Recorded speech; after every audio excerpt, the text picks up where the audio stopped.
Hey, church, in our last video, we talked about the Wesleyan distinction of, or the Wesleyan distinctive doctrine of grace. And this week, we're talking about what it means to live it out. And Wesley talked about this through kind of works of piety, which means that our faith and good works have to match how we live. Our personal holiness helps us live socially holy. And what that means is that we treat others the way we want God to treat us. We work to right injustices. We work to help people experience the grace of God. We work because God is working in and through us. And we live our faith out.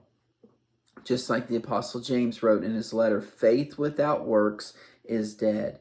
And because of this, we are constantly on mission and in service to our community.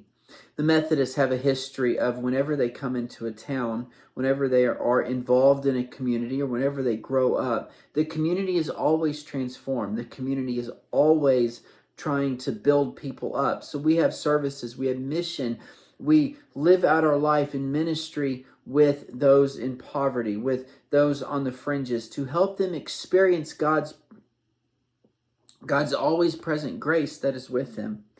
And we understand that we have to live out what we believe.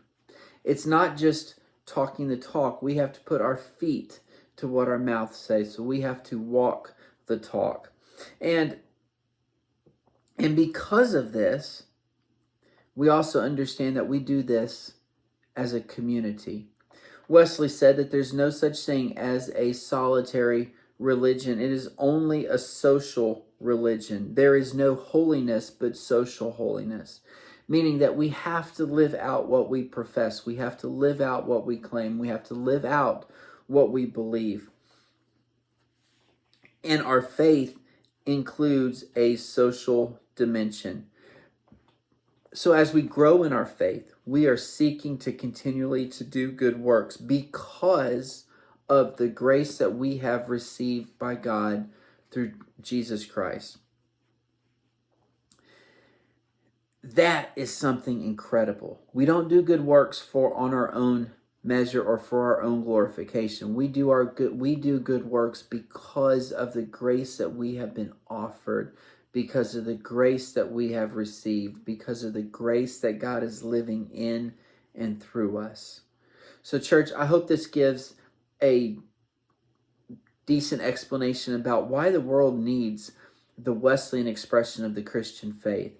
In our next video, we're going to read through John Wesley's tract called The Character of a Methodist, so we can see what a Methodist was at the heart of Methodism, who they were in the very beginning.